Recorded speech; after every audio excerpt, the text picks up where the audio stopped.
Boa noite, pessoal. Sejam todos bem-vindos a mais uma palestra, mais uma reunião pública.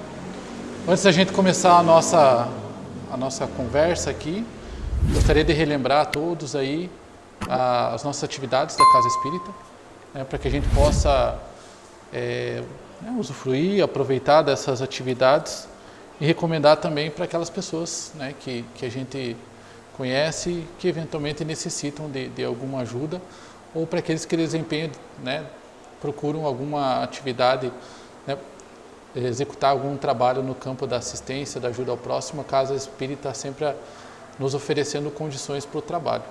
Então nós temos na segunda-feira, a partir das 8 horas da noite, nós temos aqui a triagem fraterna, para fazer o tratamento espiritual adulto.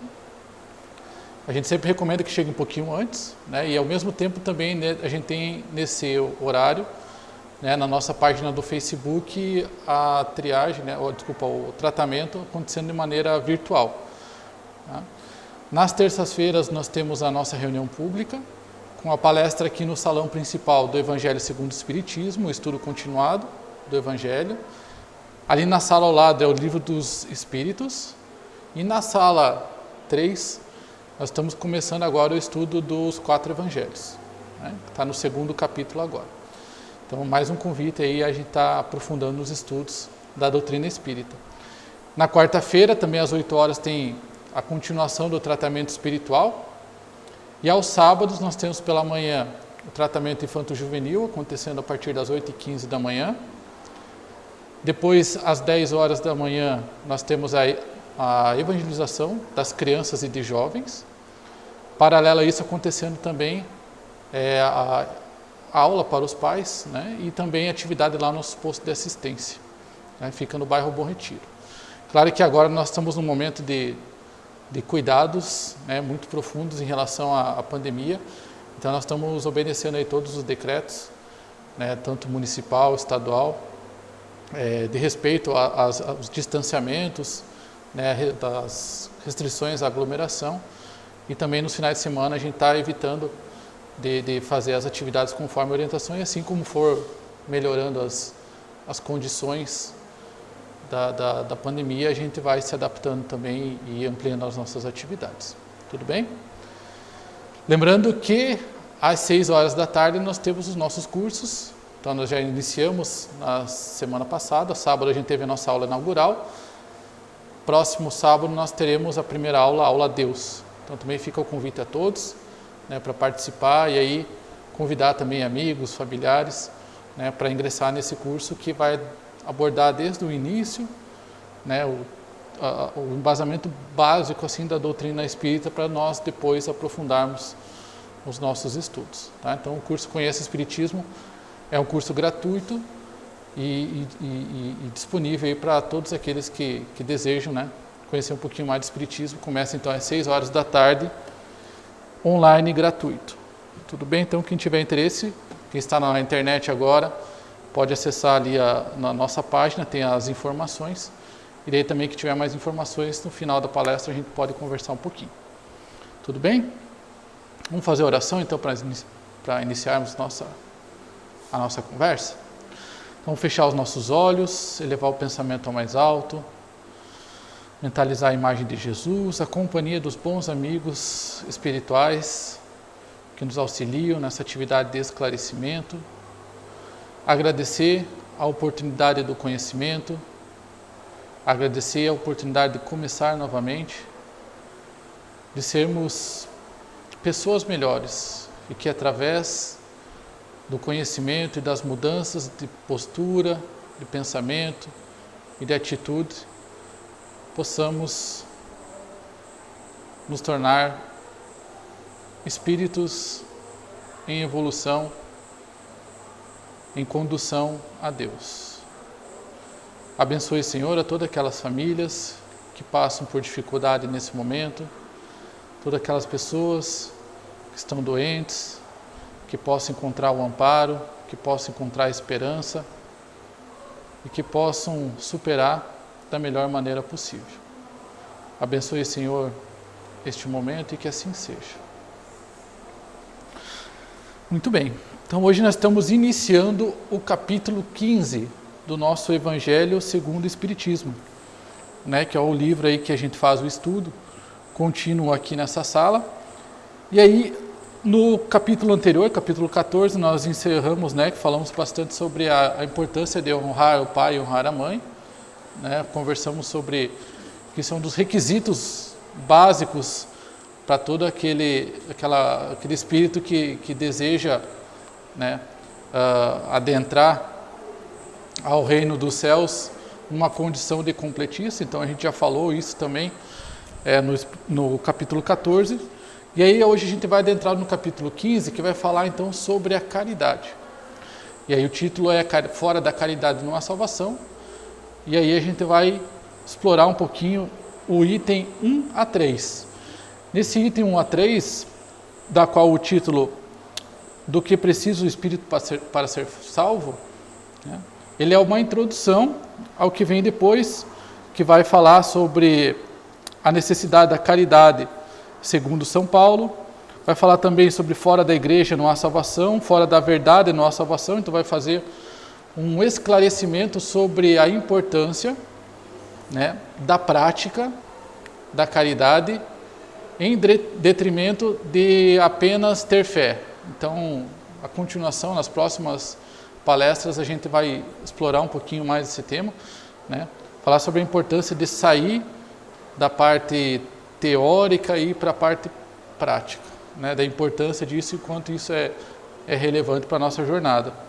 Mas hoje a gente vai entrar principalmente nesse item 1 a 3, e para isso eu peço um pouquinho de licença para fazer uma leitura que é a introdução do capítulo, que a gente sempre começa, né, os capítulos começam, né, com uma passagem do Evangelho, e aqui não é diferente, ele vai puxar duas passagens aqui. A primeira falando do capítulo aí de São Mateus e depois de Lucas. Tá? Então a gente vai estudar um pouquinho deles e aí depois Kardec dá a contribuição no entendimento desse tema aí, que é extremamente relevante para todos nós. Então,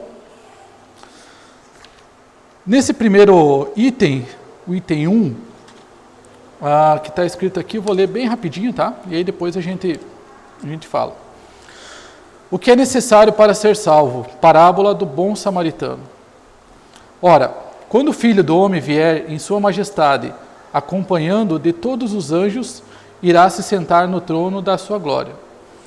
Reunidas diante dele, todas as nações separará uns dos outros, como um pastor separa as ovelhas dos bodes, e colocará as ovelhas à sua direita e os bodes à sua esquerda. Então, o rei pronunciará aos que estiverem à sua direita: vinde, benditos do meu Pai, tomai posse do reino que foi preparado desde o começo do mundo, porque padeci fome e me alimentastes, sofri sede e me destes de beber, necessitei de abrigo e me acolheste, estive nu e me trajastes, adoeci e me visitastes, encarcerado fostes me ver. E os justos indagarão: Senhor, quando foi que vimos famintos e vos alimentamos, ou sedentos e vós demos de beber? Quando foi que vos vimos desabrigado e vos acolhemos, ou nu e vos trajamos? E quando foi que vos soubemos doente ou aprisionado e vos visitamos? E o rei lhes responderá: em verdade vos digo que todas as vezes que fizeste isso a um desses menores de meus irmãos, foi a mim que haveis feito. E continua: pronunciará em seguida aos que estiverem à esquerda, aos outros: apartai-vos de mim, malditos, ide ao fogo eterno, que foi preparado pelo diabo e seus anjos, pois estava faminto e não me alimentastes, sofri sede e não me destes de beber, necessitei de abrigo e não me acolhestes, estive nu e não me trajastes, doente, encarcerado, e não me visitastes. Então replicarão igualmente: Senhor, quando foi que vos vimos famintos, sedentos, desabrigados, nu, doente ou na prisão, e faltamos a vos assistir? Ele, contudo, explicará: em verdade vos digo que todas as vezes que falastes em doar assistência a um desses menores, que faltastes em doar assistência a um desses menores, faltasses a mim mesmo. Estes, portanto, irão ao suplício eterno e os justos para a vida eterna. Então é um trecho que está ali no Evangelho de Mateus e que, antes de tudo, merece uma ressalva. O próprio Kardec ele faz o complemento aqui no Evangelho, né? Falando que isso é uma forma da qual Jesus encontrou para aquele povo que se encontrava, né? Que era um povo muito materialista na época e precisava de exemplos bastante próximos a eles para que eles fizessem as conexões e tirassem as conclusões, né, exatas. E para isso Jesus, como um espírito de muita sabedoria, trazia esse contexto. E aí por isso que ele trouxe aqui uma analogia a um rei, né? E aí faz também a comparação do pastor, né, que separa as ovelhas dos bodes, ou seja, está separando as condutas, né? E aí o rei também ele faz uma distinção, né? Falando que aqueles a que foi ajudado, né, fique de um lado, e aqueles que relegaram, fique do lado esquerdo. Tá? Então essa é a separação que está havendo aqui. E quando fala todas essas questões de diabo, fogo eterno, que não condizem com o que a doutrina espírita nos traz como ensinamento, né, é uma recordação que traz justamente da situação de Jesus, colocar na situação do povo algo que fizesse um sentido, tivesse um impacto no entendimento daquele povo naquele momento, né? Que é algo que mais tarde está claro para nós, que não existe um fogo eterno, que não existe a personificação do mal, que seria o diabo, né? Que tudo isso é amplamente exemplificado e explicado através dos ensinamentos da doutrina espírita. Tá? Então, feito essa ressalva, principalmente a questão da linguagem em si utilizada aqui nesse texto, a gente fica com o cerne, né? A gente fica com o suco dessa passagem, onde vai falar em questão das atitudes das pessoas. E aí vai falar que a caridade, ela se encontra numa situação, né, de auxílio, de doação ao próximo. E aí, colocando numa situação, né, de julgamento, né, no plano superior ali, né, o rei está falando assim, ó, aquele que ajudou fica no lado, aquele que não ajudou. Bom, mas como assim que ajudou? Em que situação, rei, que você ficou preso, que você ficou com fome? Se a gente soubesse que fosse você, a gente iria ajudar. E aí ele fala, não é a minha pessoa. A caridade é quando a gente ajuda aquele que está necessitando, indiferente se é conhecido ou não. Então é uma forma de a gente conseguir entender, através do exemplo daqui, uma das essências da caridade. Na segunda passagem, ele fala ali, né? Então, passagem de Lucas, né? Então, levantando-se um doutor da lei, indagou-lhe para tentá-lo: Mestre, que é necessário fazer para possuir a vida eterna? Vejam que essa é uma passagem bem conhecida, bastante debatida, né? Em várias correntes cristãs, né? Uma passagem muito linda, muito nobre, que remete a muitas reflexões, né? E aí é a passagem do bom samaritano. Todo mundo recorda, a gente vai passar aqui bem brevemente, falar um pouquinho dela, né? Mas aí, em uma dada circunstância, um doutor da lei, ouvindo Jesus falar em uma das suas passagens, ele fala, né? Olha, muito bonito tudo isso, né? Mas ele fala ali, o que é preciso para possuir a vida eterna? E Jesus responde, o que é que está escrito na lei? Quando ele fala isso para o doutor da lei, ele está perguntando aquela lei dos judeus na época, né? Que era a Torá, né? Da qual todo o povo daquele momento reconhecia aquilo como uma verdade, né, absoluta e assim buscava conduzir a sua vida. E aí o doutor, né, sabendo da lei, ele fala prontamente, né? Amarás o Senhor teu Deus de todo o coração, de toda a tua alma, com todas as tuas forças e de todo o teu espírito, e a teu próximo como a ti mesmo. E aí Jesus fala, respondeste muito bem, faze isto e viverás. né? Então, na verdade, o doutor já tinha a resposta. Jesus o que fez foi confirmar. E principalmente falar mais uma informação, a importância de sair da parte teórica, de sair da parte do conhecimento e partir para a atitude, para a ação. Para isso ele complementa. Esse homem, contudo, desejando parecer justo, perguntou a Jesus: quem é meu próximo? Quem é o próximo? E aí que Jesus traz a parábola do bom samaritano. Vale a pena a gente recordar ela novamente. Um homem que descia a Jerusalém, a Jericó, caiu entre as mãos de assaltantes que o despojaram, cobriram-no de feridas e fugiram, deixando-o quase morto. Chegou em seguida um sacerdote, descendo pelo mesmo caminho e avistando-o, parou ao largo. Um levita, que vinha também pelo mesmo lugar, observando, passou igualmente distante. Um samaritano, entretanto, que viajava, chegando onde jazia aquele homem, vislumbrando, enterneceu-os de compaixão. Aproximou-se dele, verteu óleo e vinho em suas feridas e as enfaixou. Após, colocando em seu cavalo, levou a uma hospedaria e cuidou dele. Pela manhã, pegou o dinheiro e o entregou ao dono da hospedaria, dizendo-lhe: cuide bem deste homem e tudo que guardastes a mais irei restituir-vos quando retornar. Então, lembrando, né, bem rapidinho a passagem, né, fala ali sobre um homem que, né, estava em dificuldade, passou um doutor da lei, passou uma pessoa importante da sociedade e passaram por ele e nada fizeram. E um samaritano, que para o povo judeu era de uma tribo diferente, existia um desprezo por esse povo, e Jesus sabiamente pega esse exemplo para mostrar que foi uma pessoa qualquer, indiferente do cargo que ocupa, diferente dos títulos que tem, se tornou próximo daquele que estava precisando. E assim conseguiu exemplificar de uma maneira muito clara, né, o que é ser próximo. E ele retorna essa pergunta para o doutor da lei: para ti, quem pareceu mais próximo? E aí a pergunta se torna óbvia, né? Próximo é aquele que ajudou, aquele que se tornou útil, que teve uma empatia, que se mostrou na condição de irmão e ajudou aquele que estava em dificuldade.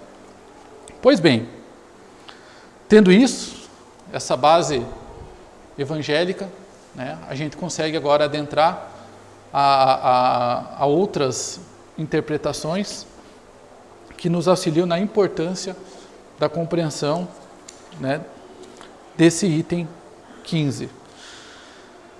Vamos voltar ali que a gente vai entender o importante dessa palavra. O que precisa o Espírito para ser salvo?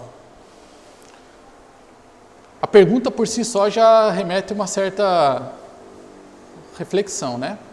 O que precisa o Espírito, então não é o corpo. O que precisa o corpo para ser salvo?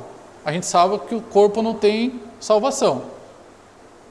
Todos nós sabemos que o nosso destino como matéria é o desencarne, e a matéria orgânica depois sofre as consequências da decomposição. Então, essa pergunta não cabe à matéria, ela cabe ao espírito. Então, já traz uma ideia de algo a mais, de um porvir, continuidade da vida. Uma vez tendo a continuidade da vida, o que precisa o espírito para ser salvo? E o que seria a salvação que está sendo falado aqui? Libertação, felicidade, equilíbrio, né? Então, o que precisa o espírito para ser feliz? E a resposta, Jesus já deu. Há 2000 anos atrás, ele já trouxe na forma de verbo e na forma de exemplo, que é a caridade.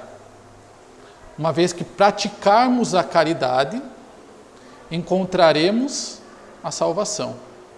Por isso que tem uma máxima trazida pelo Espiritismo, que na verdade é um reforço daquilo que Jesus já falou, que fora da caridade não há salvação. sem sermos útil ao próximo, não tem felicidade.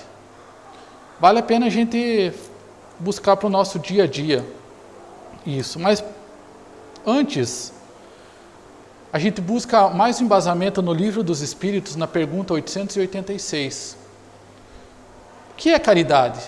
No capítulo 13, que a gente falou aqui antes, já algumas semanas atrás, já foi conceituado a caridade. Já foi falado que caridade é benevolência para com todos, indulgência para as imperfeições dos outros e perdão das ofensas. Já foi também falado ali no capítulo 13, né, que existe a caridade material e existe a caridade espiritual. Foi reforçado que a caridade é aquilo que a gente dá sem esperar nada em troca. Fora disso, tem outras palavras que podem ser caracterizadas. Por exemplo, filantropia. Então, quando a gente faz um ato de filantropia, a gente está recebendo algo em troca.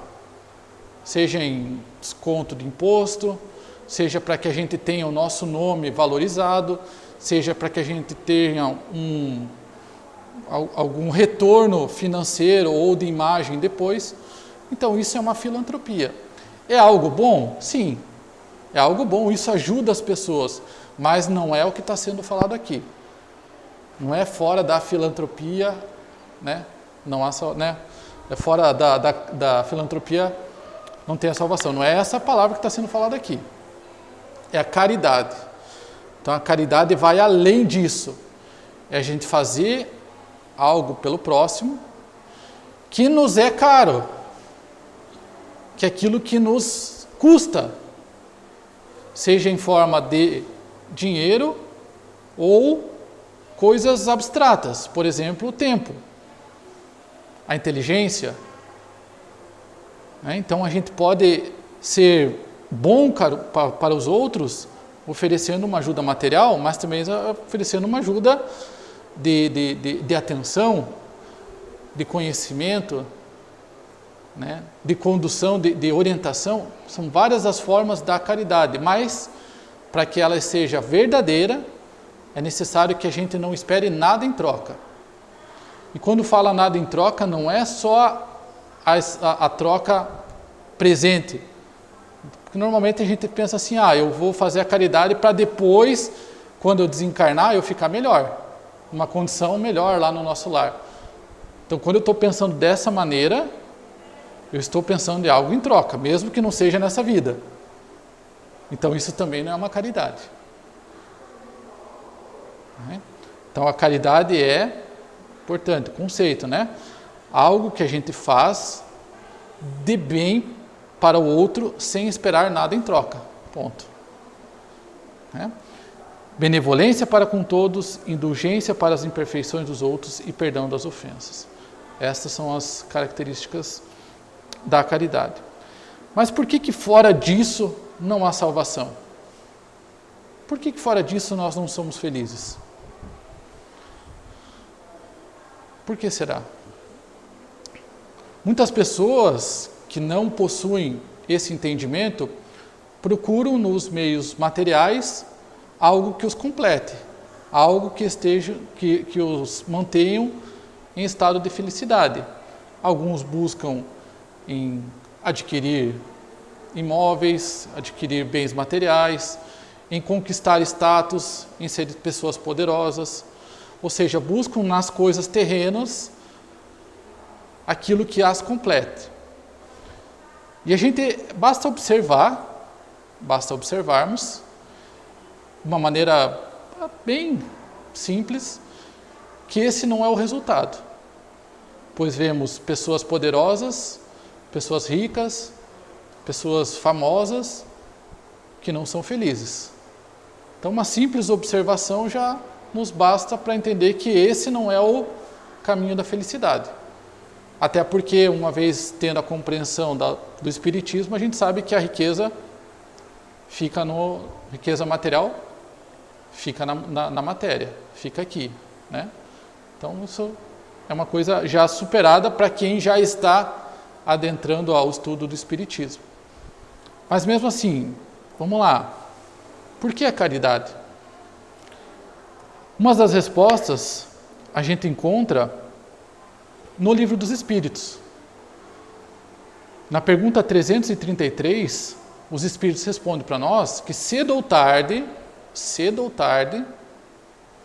o Espírito sente a necessidade de progredir. Todos têm que se elevar e esse destino de todos. Isto é uma lei, que é a lei do progresso. Certo? Toda vez que somos rebeldes à lei, que tentamos ir contra a lei, começa um processo de desarmonia. Na pergunta 115, também do Livro dos Espíritos, vale a pena a gente ler para entender a essência. Deus criou todos os espíritos simples e ignorantes. Todos nós fomos criados simples e ignorantes, sem saber nada. E a cada um deu determinada missão, com o fim de esclarecê-los e de fazer a chegar progressivamente à perfeição, pelo conhecimento da verdade, para aproximá-los de si. Então, nascemos puros, ignorantes, simples, e o nosso destino é a perfeição, é a proximidade com Deus. Então, a gente já sabe o início e a gente já sabe aonde vai dar. Agora tem todo um caminho a percorrer. E esse caminho ele continua. Nesta perfeição é que eles encontram a pura e eterna felicidade. Ou seja, quando chegarmos à perfeição é que entenderemos na essência o que é a felicidade. Passando pelas provas que Deus lhe impõe, é que os espíritos adquirem aquele conhecimento. Uns aceitam submissos essas provas e chegam mais depressa à meta que lhe foi assinada. Outros só a suportam murmurando e pela falta em que deste modo incorrem, permanecem afastados da perfeição e da prometida felicidade. Então a gente já começa aí já agora a ligar alguns pontos, né? Nascemos puros, né? Nascemos com um propósito. Toda vez que fugimos disso, causa desequilíbrio. E a gente pode sentir isso. E a ciência, ao decorrer do tempo, já vem comprovando isso. Através de estudos cerebrais, estudos de comportamento, a ciência vem comprovando que somos seres que necessitamos ser sociáveis. Ou alguém é diferente disso? Alguém consegue, sozinho, encontrar o equilíbrio? Ninguém consegue, né? Apesar que às vezes o momento de solidão é necessário, né? Às vezes o momento de solidão é necessário, mas não é a solidão eterna que estamos falando, né? Então necessitamos da interação, necessitamos de ajudar ao próximo para que nos tornemos úteis e assim comece a desenvolver situações onde, né, nos sintamos bem. E toda vez que a gente foge disso, o desequilíbrio começa a vir, né? E quanto mais acentuado for esse desequilíbrio, começa a ter impactos na nossa vida. E a gente começa a sentir isso em forma de mal-estar. E conforme isso vai aumentando, a gente começa a ter doenças. E o agravamento dessas doenças levam a situações de desencarne ou, às vezes, situações de desequilíbrio mental, e aí as pessoas acabam cometendo algo que em sã consciência não fariam. Então, nós temos é como se a gente tivesse uma programação, e a nossa programação é ajudar o próximo, e através da ajuda do próximo, nós nos sentimos felizes. Então, através desse entendimento trazido pela doutrina espírita, a gente começa a observar que a felicidade a gente vai encontrando no caminho, né? Então já existem várias passagens de livros falando, né, que precisamos aproveitar cada momento e que a gente torne esses momentos felizes. E a gente vai observando que a felicidade não está no final, a felicidade está na construção e essa construção através da ajuda mútua, sem esperar nada da troca. E quando a gente faz isso, sentimos-nos completos. Então, por isso que vem a máxima que fala que fora da caridade não há salvação, não há felicidade. Não nos sentimos bem quando isso não acontece. Ah, mas eu duvido que isso seja verdade. Então, a recomendação é para aqueles que não acreditam, é para que tentem, do fundo do coração, que dê o primeiro passo e comece a observar as situações que começarão a aparecer na sua vida e observar as coisas boas que vão começar a aparecer. Então, esse é o convite que o Evangelho faz diante dessa situação. E ele fala ali, né, o Kardec reforça, que desde que coloca a caridade em primeiro lugar, é que ela implicitamente abrange todas as outras. A humildade, a brandura, a benevolência, a indulgência, a justiça. E porque é a negação absoluta do orgulho e do egoísmo. Ou seja, né, quando fala que fazemos caridade, estamos praticando todas essas virtudes. Ou seja, né, estamos sendo humildes, estamos sendo brandos, estamos sendo benevolentes, indulgentes e justos. Que é aquilo que foi reforçado nas bem-aventuranças. Lembra que nos capítulos anteriores a gente falou sobre bem-aventurados os aflitos, bem-aventurados os humildes, ou seja, né, felizes daqueles que são humildes, né, porque, né, terão a recompensa, né, no futuro, né, através da sua paz interior, um sentimento de felicidade que os completa.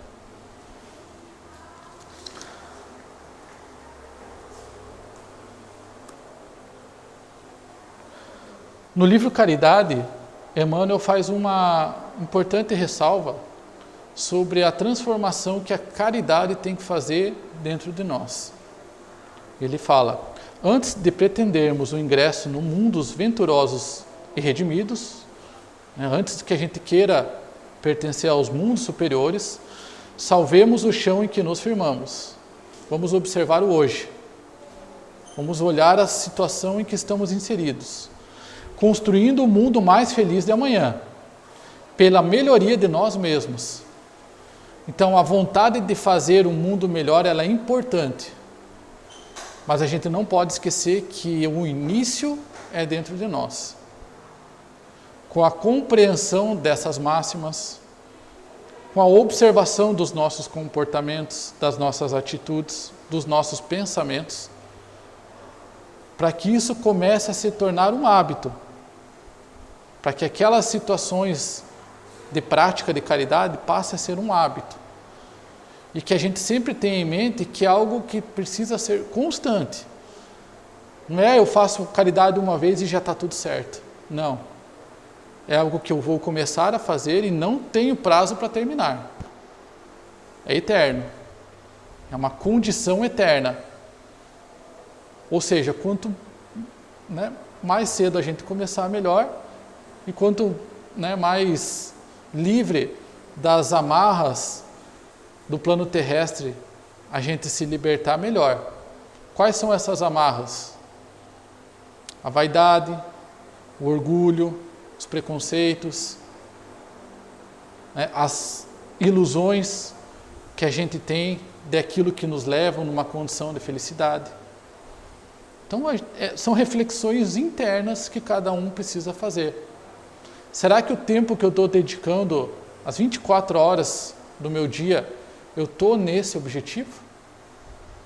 Será que eu não estou dedicando a maior parte do meu tempo a conquistar bens materiais, a conquistar situações no plano terrestre que nada me auxiliarão no futuro? Que me levarão a uma condição de arrependimento depois? Então isso a gente precisa fazer. E a partir do momento que a gente começa a fazer reflexões, ter a coragem e a sabedoria de tomar as atitudes certas. De mudar a vida. Opa, não é esse o rumo é para lá. Então vou deixar, mesmo que isso venha a gerar um desconforto entre outras pessoas, por exemplo, familiares, amigos, a própria sociedade, porque a grande maioria está vivendo na ilusão. Poucos são aqueles que conseguem fazer essa leitura e ajustar o rumo para isso que está sendo falado aqui.